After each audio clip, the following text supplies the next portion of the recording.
Merhaba, ben Enes. Bugün QC'nin T12 modelinin incelemesiyle beraberiz. Yakın süre önce incelediğim Fi'nin CC modeline oldukça benziyor tasarım olarak ve bu tasarımı ben beğeniyorum açıkçası. Tabi avantajları ve dezavantajları bulunuyor. Oldukça şık ve minimalist duruyor kulaklık. Masaya koyduğunuz zaman da oldukça dikkat çekici, ancak daha çabuk kirleniyor ve biraz daha dikkatli kullanmanız gerekebiliyor. QC markası boş durmuyor ve sürekli olarak yeni modeller çıkartıyor. Satın alma linklerini açıklamalar kısmına eklerim. Son olarak video işinize yararsa beğenmeyi ve yeni videolarımı da kaçırmamak için kanalıma abone olmayı unutmayın lütfen. Bu kulaklık Apple'ın AirPods modeli gibi silikonsuz yapıda olduğu için size uyup uymadığını buradaki videoyu izleyerek karar verebilirsiniz.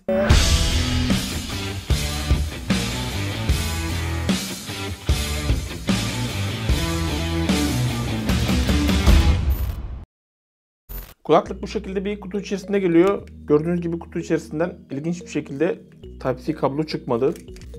Normalde silikonsuz kulaklıklarda silikon ucu çıkmıyordu, ancak bu kulaklıkta Type-C kabloyu da çıkarmışlar. İlginç bir durum açıkçası. Kutu gördüğünüz gibi açık bir kutu. Bu şekilde kulaklıkları yerine yerleştiriyoruz. Bu tasarım aslında daha önce incelemesini yaptım. Xiaomi'nin Fi CC modeliyle oldukça benzer. Bu kulaklıktan esinlenildiğini düşünüyorum, ancak bu kulaklık tabii ki daha üst seviye premium bir ürün. Neredeyse 3 katı fiyatına satılıyor. Bu arada bunun incelemesi için de yukarıdaki i'ye basabilirsiniz. Burada QC'nin T7 modelini görüyorsunuz. Kutu olarak biraz daha küçük T7 modeline göre.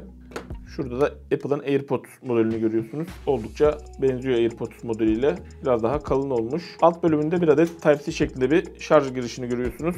Kulaklıkların bu ön bölümünde led bulunuyor gördüğünüz gibi. Şarj olurken bu şekilde kırmızı yanıyorlar. Kutunun yine bu bölümünde bir adet led bulunuyor. Burada bir araya gireyim. Buradaki ışık sadece kulaklığın kutusunu şarj ederken yanıyormuş. Ben de ilk defa o kutuyu o an açtığım için bunun kulaklıkları çıkardığımız zaman da yandığını düşündüm. Ancak bu şekilde kulaklıkları buradan çıkardığımız zaman da herhangi bir şekilde bu öndeki ışık yanmıyor. Yani kutunun şarjını takip edemiyoruz. Senin CC modelinde olduğu gibi biraz alışmanız gerekebilir. Özellikle bu modelde piyano bile kullanıldığı için biraz daha almak zor açıkçası.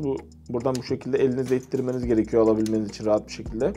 Bu açık tasarımların bir dezavantajı olarak yani tozlanmaya ve pislenmeye biraz daha müsaitler bu tarz kapalı tasarımlara göre. Yani bu tarz açık bir tasarım kulaklık almayı düşünüyorsanız ekstra bu şekilde kutularda almanızı tavsiye ederim. Yani bu şekilde kutu içerisinde taşırsanız daha temiz bir şekilde ve güvenli bir şekilde kulaklığınızı taşıyabilirsiniz. Bu tarz kutuların bulursam eğer Türkiye'de satışını ben AliExpress'ten almıştım. Linklerini açıklama kısmına eklerim. Şöyle bir kulaklıkların tasarımına baktığımızda şu an bulunabilir modda olduğu için bu şekilde yanıp sönüyorlar. Şu üst bölümleri T8 modelinde olduğu gibi dokunmatikleri buraya koymamışlar. Çok şükür. T8 modelinde dokunmatikler buradaydı ve oldukça kullanışsızdı. Bu modelde tam olarak şu kısımda gördüğünüz hafif çıkıntılı olan kısımda dokunmatik alanlar bulunuyor. Kulaklığın kulağa giren kısmı gördüğünüz gibi birebir aynı Apple'ın AirPods modeliyle. Biraz daha kalın ve kısa olmuş AirPods modeline göre. Ancak yine de Xiaomi'nin Air 2 SE modeli kadar da kaba durmuyor. Bu arada kulaklıkları kutusuna kaldırdığımız zaman direkt bulunabilir moda geliyorlar. Bu şekilde T12 olarak çıktı. Buradan ilk eşleştirmemizi yapalım. Bu mıknatısları da gayet sağlam.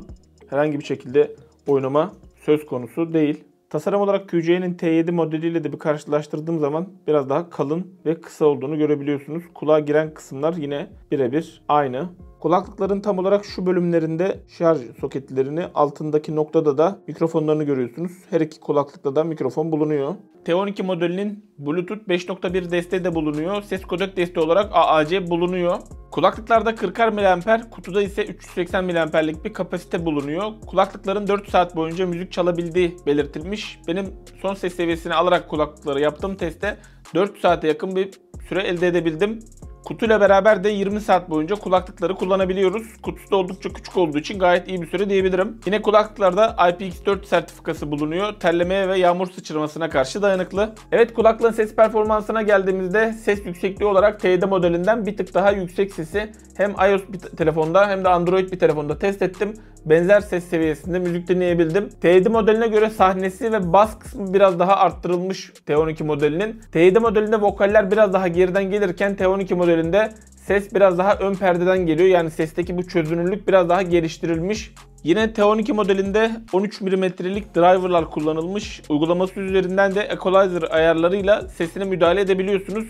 Çok başarılı olmuyor ancak biraz daha eğer bas notalarını istiyorsanız öne çıkarmak veya tiz notalarını öne çıkarmak istiyorsanız hani uygulamasının olması da artı bir durum diyebilirim. Yine yeni incelemesini yaptım. Tautronics'in 92 modeliyle de bir karşılaştırdığım zaman sahne genişliği ve detay olarak oldukça benzerler. Ancak bu sesteki netlik ve berraklık olarak T12 biraz daha önde. T12'nin son ses seviyesi biraz daha yüksek 92 modeline göre. T12 modelinde vokaller ve tizler biraz daha öndeyken 92 modelinde baslar biraz daha öne çıkıyor. Dediğim gibi genel ses performansları arasında çok bir farklılık yok. Yine yeni incelemesini yaptım. Soundpeats True Air 2 modeliyle de bir karşılaştırdığım zaman aslında fiyat farkı olarak da biraz daha var aralarında. Yani birebir de karşılaştırmak çok doğru olmaz. Air 2 modeli müzikteki sahne ve detay olarak yani önde olduğunu hissettiriyor kulağa ilk taktığınızda. Tabii ki dediğim gibi aralarında fiyat farkı olduğu için burada asıl önemli olan T12 modelinin fiyatının hakkını verip vermediği. T12 modeli QCM markasının bu zamana kadar çıkardığı en iyi silikonsuz model diyebilirim. Yani verdiğiniz paraya göre kabul edilebilir seviyede oldukça tatmin edici bir müzik deneyimi yaşayabiliyorsunuz T12 modeliyle.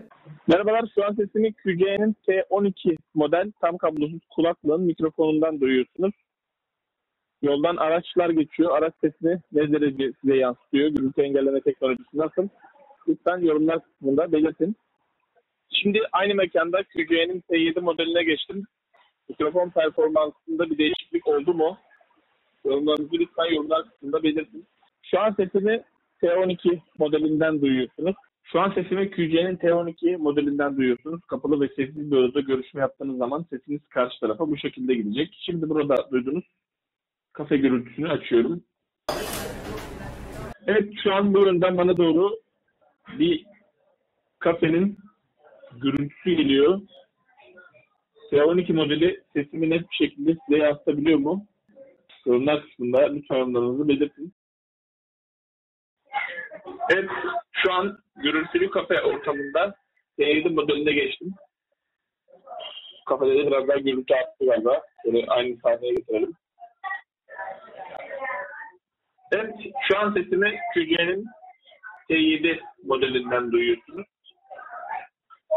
Bir farklılık oldu mu? Yorumlarınızı belirtin lütfen.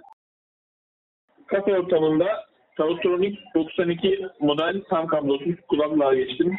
Ses kalitesinde ne gibi bir farklılık oldu? Lütfen yorumlar kısmında belirtin. Şimdi de Apple'ın AirPods modeline geçelim. Evet, şu an yine aynı mekanda sesimi Apple'ın AirPods modelinden duyuyorsunuz. Şimdi soranlar olacak. En son incelediğimiz kulaklığı da bu teste sokalım madem bir test işine giriştik. Evet, şu an sesimi yine aynı ortamda Soundpeats True Air 2'nin mikrofonlarından duyuyorsunuz. Yakında yine toplu bir mikrofon performansı testi istiyorsanız eğer lütfen yorumlar kısmında belirtin. Evet, T12 modeliyle başladık teste. T12 modeliyle bitirelim. Mikrofon performansını diğer modellere göre nasıl buldunuz? Yorumlar kısmında lütfen cevabınızı bekliyorum. Video işinize yaradıysa beğenmeyi ve yeni videolarımı da kaçırmamak için kanalıma abone olmayı unutmayın lütfen. Hangi gürültü engelleme teknolojisinin yazdığını bulamadım. Bu kulaklıklarda birer tane mikrofon olmasına rağmen benim beklentimin üzerinde çıktı. Yani T7 modelinden bariz bir şekilde iyileştirilmiş mikrofon performansı. Bence fiyatına göre başarılı bir mikrofon performansı bulunuyor. Konuştuğum kişiler kulaklıktan konuştuğumu anladılar. Ancak sesin gelmiyor gibi olumsuz yorumlar almadım. Bu kulaklık tasarım olarak Apple'ın AirPods modeline benzese de kulağa giren kısmı milimetre olarak biraz daha iri yapmışlar kulaklığı ve açıkçası piyano bilek yapıda da olduğu için bu silikonsuz kulaklıkların güvensiz durma hissiyatını biraz daha bu kulaklıkta hissettim. Burada gördüğünüz gibi yani kafa sallama testinde herhangi bir şekilde kulaktan düşmedi. Ancak iri olması biraz daha kolay çıkma ihtimalini arttırıyor. Yani bu kulaklıkta biraz daha hareketli aktiviteler yapıyorsanız kulağınızdan biraz daha kolay düşebilir. Yine bu kulaklıkta T7 modeline göre bir dezavantaj olarak kızılötesi algılayıcı bulunmuyor. Yani kulaklığı çıkardığımız zaman müziğin durması ve başlatma özelliği yok. T12 modelini ister sağını ister solunu ayrı ayrı olarak kullanabiliyorsunuz. Kontrol olarak da ufak dokunmalarınızı dahi algılayabiliyor. Uygulaması üzerinden de bu kontrolleri özelleştirebiliyorsunuz. Kulaklık silikonsuz yapıda olduğu için bu tarz kulaklıklarda herhangi bir yalıtım bulunmuyor. Yani eğer kulaklığı otobüste veya bir seyahat ederken veya gürültülü bir ortamda kullanmayı düşünüyorsanız silikonlu bir model sizin için daha uygun olur. Bağlantı sorunu olarak sesin gidip gelmesi gibi veya bir kopukluk gibi bir sorun yaşamadım T12 modeliyle. Kulaklıkta sürekli bir dip ses bulunmuyor. 3-5 saniye boyunca bir tıslama ve çok hafif bir ses var bu kulaklıkta. Bu 3-5 saniye sonra müzik çalmıyorken bu ses de kesiliyor ve tamamen sessize dönüyor. Ancak dediğim gibi müzik çalmıyorken müziği durdurduğunuz zaman 3-5 saniye bu tıslama sesi geliyor. Bundan sonra bu ses kayboluyor tamamen.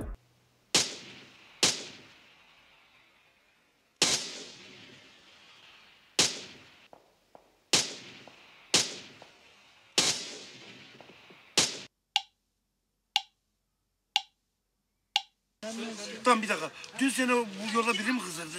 Yok. İyi biliyor musun? He? Ben gördüm. Allah Allah. Lan ben gördüm. Yok abi geldim ben buraya. Öfkelendin mi re? Sandım. Sen elini yıkadın mı? Yıkadın mı? He? Tamam inanayım mı? Tamam. Tamam şimdi konuşalım. Ahmet konuş. Evet, gecikme performansını izlediniz. Sanki QC'nin T5 modelinin oyun modu biraz daha performanslıydı ancak bu da yine normal diğer kulaklıklara göre biraz daha azaltıyor gecikmeyi.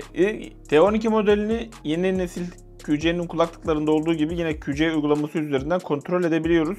Burada bir oturum açabilirsiniz veya açmadan da devam edebilirsiniz. Daha önce benim burada eşleştirdiğim modeller gözüküyor. Tam olarak bazı modellerin resimleri çıkmıyor. Şu T7 modelin tam üzerindeki modelde aslında T12 modeli. Bu şekilde kulaklıkları kutusundan çıkardığımız zaman gördüğünüz gibi bu şekilde bir pop-up açılır, ekran açılıyor ve burada T5'in resmi çıkıyor. Uygulamaya sanırım bir güncelleme gelmesi gerekiyor. Bağlandı. Uygulaması çok stabil değil. Bazen hatalar verebiliyor. Şu an gördüğünüz gibi bağlandı. Resimler doğru olarak çıktı ancak gördüğünüz gibi maalesef uygulamasındaki bu kısımlar Çince ama ben sizin için bunların hepsini Türkçe'ye çevirdim. Burada gördüğünüz gibi buradan bakarak kulaklığı alırsanız eğer gerekli ayarlarınızı yapabilirsiniz. Buradan çift tıklama ve 3 tıklama olarak istediğiniz gibi özelleştirebiliyorsunuz. Yani oyun modunu açma, kapatma gibi bütün özellikler buradan ayarlanabiliyor. Uygulamasında bu alt kısımda gördüğünüz gibi equalizer ayarı da bulunuyor. Burada istediğiniz gibi bu şekilde müziği ayarlayabiliyorsunuz. Burada negatif bir özellik olarak söyleyebileceğim bir durum. Burada kulaklıkların şarjının ne kadar kaldığını görebiliyoruz yüzde üzerinden. Ama kutunun ne kadar kaldığını göremiyoruz. Kutuda da gösterge olmadığı için görseydik güzel olabilirdi. Bu alt kısımdaki search kısmına bastığımız zaman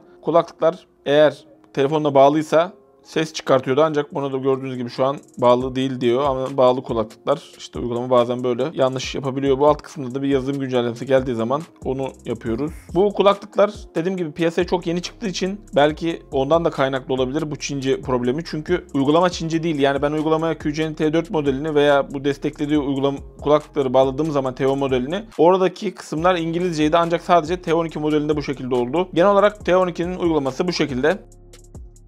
Evet, fiyat ve sonuç kısmına geldiğimizde bence kulaklığın artı ve eksi özellikleri bunlar. Tasarımı hem artı özellik olarak hem de eksi özellik olarak sayacağım. Çünkü oldukça minimalist ve şık duruyor açıkçası masaya koyduğumuz zaman kulaklık. Tabii bunun bir negatif özelliği olarak biraz daha kolay kirlenebiliyor. Yani ayrı bir kutu içerisinde taşırsanız bu şekilde sert kulaklık kılıflarının içinde daha uzun sürede kirlenmeyeceğini söyleyebilirim. Ben yine de bu Fi'nin CC2 modelindeki tasarımı oldukça beğenmiştim. Daha uygun fiyata bu tasarımı alabileceğimiz bir modelin olması da güzel olmuş açıkçası. Kulaklığın satın alma linkine açıklamalar kısmından ulaşabilirsiniz. Siz T12 modeli hakkında ne düşünüyorsunuz? Yorumlar kısmında yorumlarınızı bekliyorum. Video işinize yaradıysa beğenmeyi ve yeni videolarımı da kaçırmamak için kanalıma abone olmayı unutmayın lütfen. Bir sonraki videoda görüşmek üzere. Hoşçakalın. Kendinize iyi bakın.